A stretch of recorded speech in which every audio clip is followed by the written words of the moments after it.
welcoming Lee Jessup. Thank you for joining us again. We're on week 8, right? Yeah. It is that. Hi, everyone watching. I'm Kayla Guess. I am with Final Draft. I am the contest director for Big Break. I am the content producer, and joining me today is Lee Jessup, who is, in my opinion, the Mrs. Miyagi of screenwriting careers, which I stole from someone else who said that, but I like it. And shout out to Rowan Wheeler. Yes. Lee Jessup is your go-to if you have any questions about your branding, about where you want to take your career, about what's next for you on the current script that you're working. I mean, just contact Lee. She will shepherd you on your way. So welcome. You make it sound so good. Well, you are. So welcome. How are you? Hanging in there, day 2000, whatever, or at least how it feels. Groundhog Day of quarantine, only a lot less entertaining. Yeah. But luckily my clients are keeping me super busy. So as my clients go, so goes my sanity. And right now my sanity is great because my clients are, I'm on with them every day. I'm going to be done with you and then with them until 6 o'clock this evening. So that's been every day and I love it. Yeah. And that's true because if we don't book this immediately after we hang up, I lose my slot. And I usually hold it for you. Yeah. So we're getting into the theme of wanting to talk about the positive stuff first. We want to cover, there's a lot to cover today. Yes. So we are going to talk about all of the virtual events that are coming up. We have a little bit of good news out there, not a whole lot, but there is some good news. And then there's, some hope about our states opening back up, which obviously means productions getting going again. And so there's all kinds of information about safety protocols that are being flirted with at the moment. And then there's a really interesting article that we want to talk about briefly that is speaking to the idea that the old Hollywood of capitalism is dying and there's going to be a rebirth of a new Hollywood. So I will dig into all of that. First, let's talk about good news. What do we have? Well, good news is that, we are seeing a lot of articles and a lot of conversations about what will it look like when we go back to set, because we're getting closer and closer to that. Yeah. While it can still feel far away when your life is exactly today as it was yesterday and as it was a week ago, it's important to pay attention to the fact that these conversations are being had and protocols are being put in place to really explore how to get us there and how to keep everybody safe. So I know you and I had discussed a document that was making the rounds last night. Yeah. Some very specific production protocol that includes everything from on-set medic, from, start to finish, from morning till night, for the entire shift. It spoke about crew members who may fall ill or not feel well and go home symptomatic. If they do, they've already done 3 days, their week gets paid out. They've talked about the separation of Video Village. They've talked about things like sanitizers everywhere on set. Who's on set and when, all of those things that really shows us that, and this document was like a 20-page document for the record. It's not, a 1-page memo. People are really thinking about it. And the reason that people are thinking about it is because what we talked about previously, the product is highly desirable right now. It's highly desired by audiences. Content numbers are through the roof. So we are seeing those moves specifically. Another thing that came out in the last little bit from Tracking Board that is good news, bad news, but I do want to focus on the good news of it all. So Tracking Board, if you guys are not familiar with it, I'm a fan. I have a password. I do the whole thing. Did release some spec market numbers for April 2020. Spec market being the open feature space in which scripts are sent to market, so sent to industry buyers in the hopes of finding a home. Now, the good news, pilots. I'm sorry? And for our newbies, not to be confused with spec pilots. Yes, the spec market is specifically features. There isn't a spec market, if you will. There isn't that open auction space for pilots. Pilots tend to be a lot more organized, for lack of better words, when they go out. So the good news is that we've seen a lot of material go out this past April. In fact, April beat March's numbers. Wow. Which means that the anticipation is that the industry is reading. There is, bad news in all of this is that in 2019 in April, 62% of the specs that went out to market were set up. And this year we saw 24%. But I think that this has to do with the hesitation that the market is experiencing right now, just not knowing where everything is going to land. And I think we are going to see some of these specs that haven't found a home yet find a home in coming months. I actually talked to a manager friend earlier this week who said, listen, I'm getting a lot of stuff out right now. Nobody's buying at the moment, but we all believe that the moment we're up and running again, things will get snagged up really, really fast. So I like seeing this point of view. Everybody knows that April was rough. I talked to another manager friend who was like, I set up one deal in April. Wow. I don't remember the last time in my career that I set up one deal, but everybody has this feeling of let's get everything out there so that when we're going in June, July, whenever it is that we're back up to our buying capacity, we are indeed locking that content into place because there will be desire, and ultimately material that is familiar and attractive already will potentially have an easier time. Another thing that we're seeing in this trend that is interesting but not unpredictable was that comedies are ticking back up. Yeah. While thrillers and dramas continue to lead the pack as far as genre, there is more interest in comedy, which was expected, right? When we look at difficult times economically, societally, etc., that's when we turn to escape and comic relief.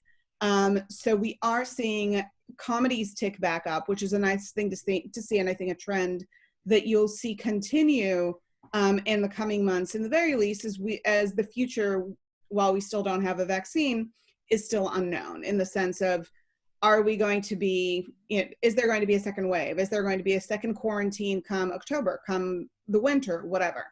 Not that we have to plan for it, but I think people are thinking ahead of it, and we're finding that escapism, as always, is proving to be the thing that people are looking for a laugh, looking for escape, looking to take their minds off things a little bit. Yeah, have a good time. You know what, that you just reminded me, I do have good news, and I'm very excited about it. Bring it. Yeah, so a friend of mine, Rachel Goldenberg, she is a director. I think most people know her from the really funny stunt she pulled with Will Ferrell for Adopting Terror on Lifetime. She just directed a film called Valley Girl, and it's a remake of the original, obviously, and it is fantastic. I have seen it myself. We just had her on the podcast, which will release on Friday, which is the same day that her film releases, and I was really upset for her because, you know, I've known her since the days of The Asylum, in the trenches of like ultra low budget B movies that go straight to DVD, right? So for her to have this huge production and then not hit the theater was heartbreaking, I'm sure, for her more than me, obviously. But when we spoke with her yesterday, she's getting a theatrical release in the sense of drive-ins. And it's a musical, and it's just the perfect drive-in movie. So I'm really excited for her. They're going to be, I think the double feature is going to be with the original. So it's going to be a fun time. Yeah, so if you know where drive-ins are in your local area this Friday, Valley Girl, go support Rachel. She's super talented, and I'm very excited for her. Yeah, that's my love that. Gotta shout all the good news we can get. Yeah. Well, and it's always good to see. So I mean, she started directing when she was 23 years old. When she got her first opportunity. So to see her directing people like, you know, Mae Whitman, and anyway, I'm very excited for her. We also have some online events that are coming up. Yes. Looking down, that's where my notes are. I'm not staring at my feet. So first of all, let's shout out to our very good friend, Jen Grisanti. Yes, she's on the top of my list. Go. Great minds, my friend. You go. So Jen is doing a free pilot TV writing class with ISA Networks. Yes. Tomorrow night, so that would be Wednesday night, probably releasing this Wednesday morning, so you still have time, hopefully, to check out Jen's free class with ISA Networks. Jen is unparalleled. She is, you know, the leader of the pack when it comes to TV and writing instruction. She is a brilliant woman who used to be a VP of current programming for Paramount Spelling Television. She teaches for Writers on the Verge. So that is coming up tomorrow. Tracking Board has a talk coming up today, tomorrow, soon, with David Boxerbaum. It may be today, so we may be late releasing it. But that's definitely worthwhile. And Kayla and I are cooking up a little thing. Do we want to talk about the little thing? Yeah, I do. I'm really excited about it. You go. We're featuring you. You talk. So right before COVID-19 hit, I think like a week before that. The week of. Wasn't it Black Monday and then we were quarantined? Anyway. Sorry. Yeah, by Friday. You know, Kayla and I, Final Draft, graciously organized a managers panel that I moderated at New York Film Academy in Los Angeles, and it was a huge success. Standing room, sold out. Not that we were selling tickets, but sold out. You get the gist of it. Yeah. And the managers were amazing. We were so lucky to have such great people on hand.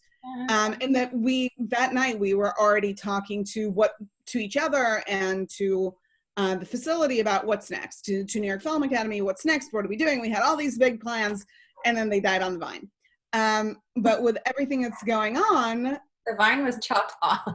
Yeah, the vine's gone. There is no vine. The vine was an illusion.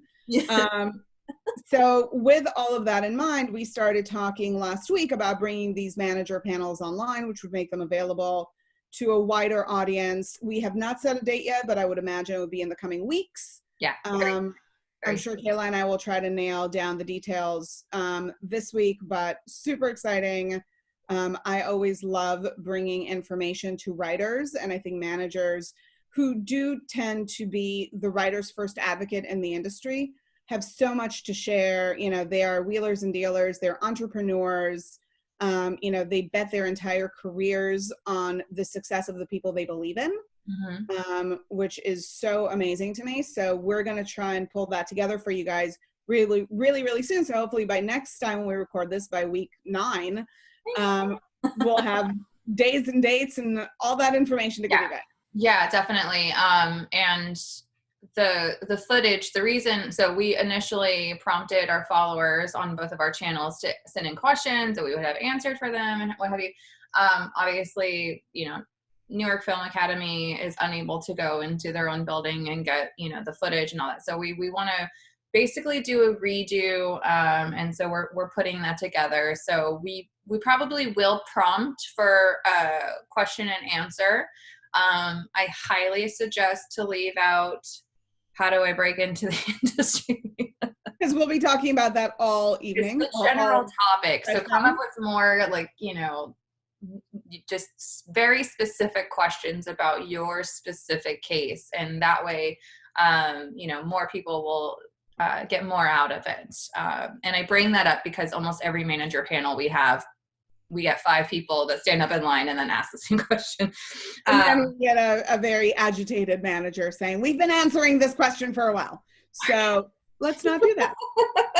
Don't make Marcus mad. I'm just kidding. So there's a couple of other events that I wanted to bring up that are happening online. Rock a Birdie Writers Retreat is going virtual. And that is on May 9th. I believe there's still space left. It's an amazing program. I was actually going to be a mentor there this summer. I just had to, we just found out that that's, you know, obviously getting canceled. And who knows what's going to happen in the fall. None of us know. So maybe next year I'll be there, but you can be there virtually on May 9th. And then I also, May 29th, I'm going to be doing a panel with the ISA. And it's going to be with a handful of contest directors. It'll be myself, obviously, to talk about Big Break. We have Daniel Soul from Holly Shorts. We have Austin Film Festival. They have a new director, Cinequest, and a few others. So it'll be a conversation just talking about, well, in my own terms, how to shoot your best shot when you're entering a contest. And I have one more to throw in there, which is that I'll be teaching a class with Pilar Alessandra, who is amazing. She's doing her rewrite class entirely online starting May 23rd. It's a number of Saturdays, and I will be teaching the 4th class, I believe. So if you are rewriting your script, if you need, Pilar's amazing with tips and tricks and tools and solutions, and you know, the woman is just beyond resourceful. Yeah. So come for her, stay for me. Yeah, but yeah, so that's on her website on thepage.tv. On the page, guys, get there. All right, so I want to dive into, I'm looking at my notes. Well, as you look at your notes, I will just remind writers that the Writers on the Verge deadline is coming up on Sunday, NBC's Writers on the Verge. They did release their essay questions, and they have 3 this year. One is, you know, tell us about a meaningful event from your childhood that reshaped or affected you. I am paraphrasing, so kindly go and look up the pictures. The essays. Second question is, what's the second question? Last paragraph of your autobiography. Yes. And third question is, what rule do you consistently break in your writing? Yes. So can you give us an example of that one? Because I've been talking with some screenwriters, and they're very afraid to answer that last question for some reason. So I kind of feel like this particular question is kind of like the interview trick question when you go in a job interview and they'll say like, what's your flaw? And you kind of like, well, I'm a perfectionist and I don't know how to stop working. I'm too hard on myself, or whatever it is that really kind of bolsters you. Yeah. I think that it's about finding things that are really true for you. I would avoid, like, you know, everybody says flashbacks are bad, but all my scripts are flashbacks because, but, you know, I've talked to writers about really finding something that they do that is unique to them that's not standard. Okay. Whether it's completely breaking the rules or skirting the rules or muddying the rules, something that is not in the ABCs of how to write a pilot, whether it's character driven, thematic, but really find those things that are true to you and does make you unique. Do you have an example of that? I do, but I don't want to give any because I've been talking to my writers about it. So I kind of feel like I don't want to take their stuff and then have somebody else show up with it, because that's just not fair. And that makes sense. So I'm absolutely 100% loyal to them. But I mean, what did we talk about yesterday? That is not. Let's keep talking. If I come up with an example, I will scream it out before this is over. Just yell at me, it's fine. I want to talk about this article that's talking about the death and rebirth of Hollywood. It's circulating on the social medias. I want to make sure. Medium article. This was submitted by Richard Janes on April 30th on Medium. So if you guys have not read that yet, check it out. It's called Prepare for the Death and Rebirth of Hollywood. This sounds so morose. Nice clickbait. But let's talk about it. Let's talk about the article, what it's talking about. Do you want to dive into that? Sure. So the article is really talking about a shift of power, and we're seeing that in many different fashions. And you ultimately have to remember that the shift of power in Hollywood has been an ongoing conversation since the 80s, right? I mean, then there was a shift, you know, away from hired hands into spec market in the 90s. You know, that was when CAA really rose to be a monopoly, to really stronghold studios to cast who they wanted to cast, or they just wouldn't work with you anymore, and they had everybody. Then Michael Ovitz left CAA, went to Disney. Fascinating book called Disney Wars, definitely worth checking out if you want to look at some of, you know, how we got to where we are today, how, you know, empires within the industry rose and fell. Then going on to all studios becoming owned by corporations, except for Disney that managed to stay on its own.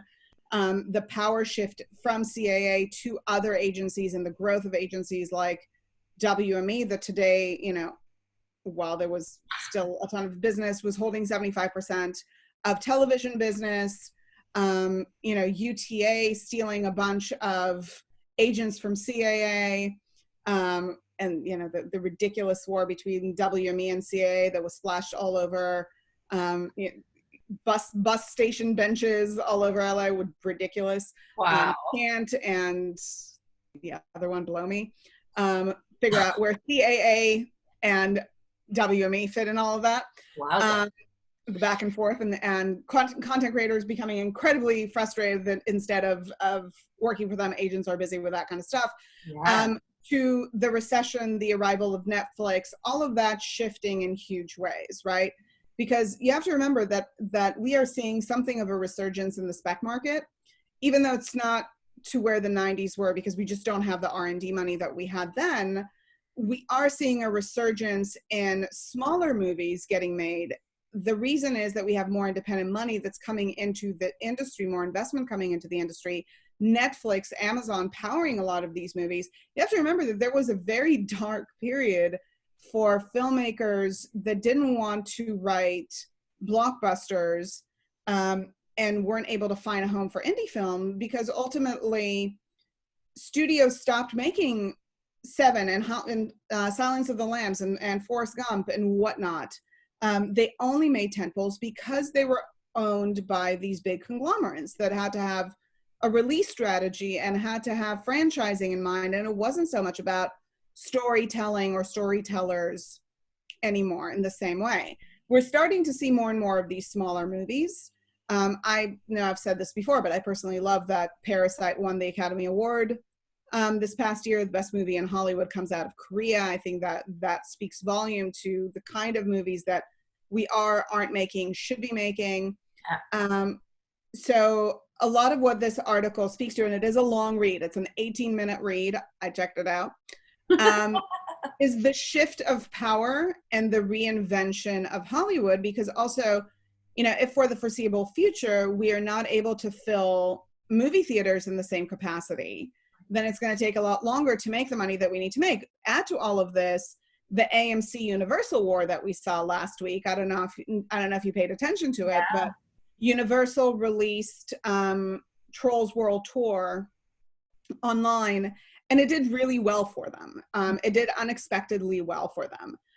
It raked in $100 million in 3 weeks. The original raked in $113 million in 3 weeks. So right there, I do think it's a unique movie and circumstantial, because a lot of parents are sitting home with a lot of kids trying to figure out what the hell to do with themselves. So people who may not have bought in for it in the movie theater decided, screw it, let's download it for the family, because it's good, wholesome family fun, and there's 2 hours to kill with my kids. And trust me, especially when you have young kids, people are looking for that right now. So I do think it's circumstantial. I don't know that an adult movie would have fared quite as well, but Universal got so incredibly excited that started talking about, we may shorten our release windows, we may drop some movies in day and date. AMC got really, really pissed off. AMC is the largest theater chain in the United States, said, we are not going to screen any Universal movies. Universal backtracked. One, the fact that a chain like AMC can conceivably continue on without programming movies by one of the big studios is very telling. Don't get me wrong, I'm sure that they would hurt for them at some point. Sure. That Universal would backpedal to kowtow to AMC, also interesting. A couple other chains then jumped in and said, we will only release movies that respect the release movie, so that movies that don't drop day and date. So movies that don't release in movie theaters, and PVOD same day. And PVOD stands for Premium Video on Demand. So I think all of this is emblematic of a shift in Hollywood, and also a desire for different types of movies at different times. The fact that, Netflix has the Chris Hemsworth movie that is considered one of the best action pieces in the last little bit, I think is really interesting. So there's definitely an ongoing shift in power and a reinvention in Hollywood. And Kayla and I were talking about this before we started talking, that when things change and things shift, that's the time for entrepreneurs. Ultimately, producers are entrepreneurs, managers are entrepreneurs, but writers are entrepreneurs as well. Mm-hmm. Writers dream up small businesses with every movie and every TV show, right? They're all satellite businesses. A TV show is a satellite business for its mothership, be it a studio or a network. A Mm-hmm. movie is like a startup, right? You launch a startup, you pull it together, you make the product, you get it out there. So I do think it is continuing to be an exciting and interesting time for storytellers. I agree. I agree. There was a part in that article that I was talking to you about that I didn't quite agree with, because maybe the experience that I'm having is unique, but I'm separately from Final Draft in the middle of producing something that is very contained, and in, like we've talked about, in the context of like the format, like searching. Sorry, words are hard, people. So, but the article talks about how the insurance costs are going to be high, and they're going to try to make sure that they avoid paying anything out that is COVID related, and that financiers are going to be a little more hesitant in terms of financing these lower budget movies. And he's saying that the lower budget movies are what we're going to see a lot of, because it's the actors that are still trying, the talent that's trying to break into the industry are probably more likely to take a risk, which I think is a little unfair. Maybe not unfair, but maybe they don't understand that world so well. And I say that because, number one, the document that I read off came from a very low budget, movie producer, and was right on par with everything the DGA and the PGA are suggesting. And SAG-AFTRA, let's not forget, because they're very busy protecting their actors, as they should. Yeah. All of the guilds are coming together and making their recommendations. And even these ultra low budget, studios, if you want to call them that, producers, they're taking it very seriously, and probably being even more careful because of the amount of liability that comes on their personal shoulders. But my point is we're getting funding, we're getting distribution, and it's because this industry at its core is about storytellers, and storytellers are entrepreneurial. So I think that I just wanted to make that point, because I don't like seeing stuff like that it kind of puts like a negative spin on the idea of low budget movies or what have you, because we've just gotten so carried away with the capitalism of the industry that you forget that artists have to make art. They're going to make art whether they make billions of dollars or not. So but I think that this is about if this is a time that's going to be about ingenuity. And we're going to continue to see the power shift. I mean, you and I before this talked about WME and what's happening with WME, that held so much power in the industry for so long, whether its head is going to stay where he is or whether he's going to move on to greener pastures. They've also had an interesting year in that they tried to go for an IPO last year, and that didn't work out so well. They had to pull last minute because the numbers weren't matching what they should, and ultimately initially said we'll go later, then abandoned it. It wasn't a great play for them, because especially in time where the WGA is fighting with the ATA and the Big Four, opening up publicly and having shareholders would be the final abandonment of their fiduciary duty to their talents, right, to who they represent, because once you have shareholders, your loyalty is to them. So all of this is to say power is shifting and changing, and every move has repercussions.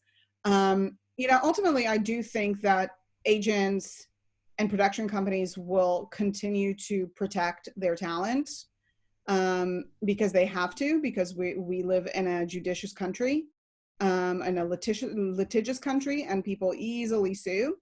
So I do think that, insurance is going to be challenging, but we are going to see a lot of kind of lower budget film production that can run and gun, that can be responsive, that can adjust. We are going to see more interesting projects like Searching that you brought up earlier, that I know a lot of us have been talking about, because it's such a model for what you can do in a contained environment and how far you can push it.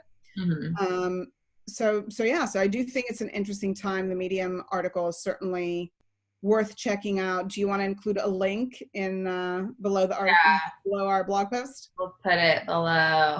Below our podcast, not blog post. Oh my God, words. We don't even know where we are digitally.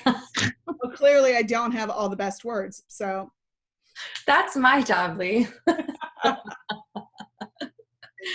All right. Well, I think this is a good place to probably wrap up this week. Anything else you wanted to add? Little glimmer of hope, any other information we want to drop to our followers? So earlier, Kayla and I did talk about a bunch of these online events that are going on. Some are free, some are not. This is a unique time, and I need people to not forget it. I've talked to a few writers in the last week, like, yeah, I'll check it out next month. They don't have time right now. Well, I don't know that it's around next month because I don't know that we're not getting back to it next month. That writers who are now doing pandemic TV, for example, are not suddenly back to work and don't have time to do these hour-long interviews. That Kayla is, not shackled with a million ongoing job responsibilities, which she already has, and therefore unavailable to speak any of those things. The Jen Grisantis of the world. I think there's a lot of opportunity to learn right now. Yeah. And yes, while every day can feel like the last day and the last week and whatever, this is a limited time opportunity. Yeah. So whether it's pushing out that script that you've been trying to finish, finishing up that pilot, delivering on those fellowship applications in the best way possible. Last application that will be the ABC Disney application due on June 4th, or taking advantage of these online opportunities. Yeah. Please kindly do, because they're not going to be available forever. Yeah. And we're, not to guilt trip anybody, but we're putting a lot of time in this. This is for the writers, for the writing community, and we're all happily doing it. So we do hope that everyone will take advantage of it. I think that's about it, Lee. So we'll check back in next week. Yeah. Maybe finally we'll run out of things to talk about. It hasn't happened yet. It always seems like there's more to dig into. So because writers are entrepreneurs. I love that. All right. Thank you, Lee. Thank you, my friend.